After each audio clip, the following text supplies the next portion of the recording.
I was gathering wood to light the stove in the workshop. Suddenly Erkan came running towards me like a storm. I asked Erkan, "What are you doing?" He said, "This electric bike is going too slowly. I want you to speed it up."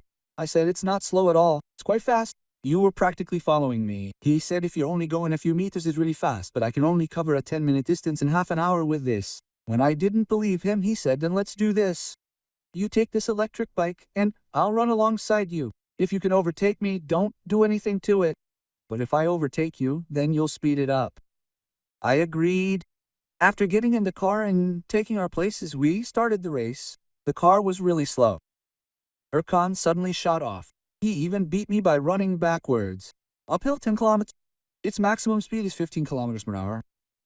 I have to keep my promise. After taking the car to the workshop, I still can't hide my astonishment.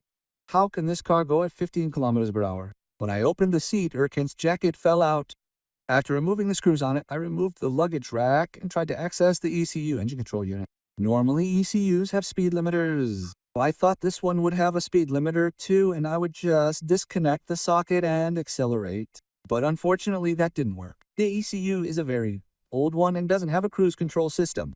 I had to change my clothes and start working. Removing the ECU seems like it will be a bit difficult. In the meantime, I decided to measure the wheel speed. What will it be when I first measure it? What will it be after I accelerate? When I measure the speed, it shows 223 revolutions. This is really low. Since I can't accelerate using the wires on the ECU, I'll remove it and replace it with a new one. A friend gave me an ECU before. He said the motorcycle would accelerate a lot after I installed it. But when I installed it, the motorcycle didn't accelerate. Let's see, I'll try this one too. It says Shimshek ECU on it. Its more common name is Karabe. We'll install this here, but the sockets don't fit at all. There are sockets that do fit. For example, the sensor socket, the gear socket, and the throttle socket match. But the ignition, brake, and reverse sockets don't match. Connecting the power cables at the terminal is very easy because their colors match perfectly. I connect the cables coming from the engine to the cables I like, matching their colors. I told Erkan this will go very fast. You'll go like a storm. He didn't believe me, and neither do I. I'd tried it before and it didn't make it faster. But there might be a surprise. After connecting the power cables to the terminal, I also put the matching sockets in their places. Now I need to identify which sockets don't match. After setting my multimeter to the voltage range, I connect the black probe to the negative terminal. After turning on the ignition, I will touch each of the empty sockets one by one with the red probe. I just told Erkan to turn the ignition. He tried all the buttons one by one. He even turned the throttle. "Anyway, Erkan, you'll watch me." I said it's best if I do it myself. I found the terminal that gives 60 volts when I turn the ignition on and drops to 0 volts when I turn it off. I'm going to connect this end to the contact input on the control unit. I'm putting it back in place after changing the sockets. After finding the end that gives a 12 volt output when braking, I'll connect this to the quick brake input on the control unit. When we press the brake, it will first apply the electric brake. This also extends the life of the brake pads. After making these connections, I finally find the two wires that show a short circuit when we press the reverse gear button. I connected those wires to the brake socket on the control unit. Without making any other changes, when I connected the charger to the electric bike, it charged. I didn't need to bother with that.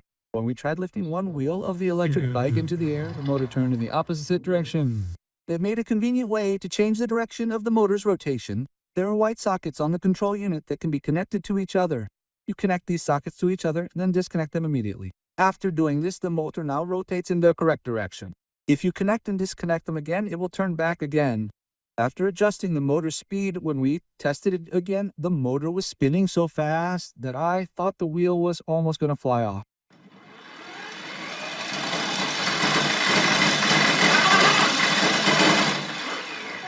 It was going so fast that rattling noises started coming from the differential. I tried to slow it down. I couldn't manage it.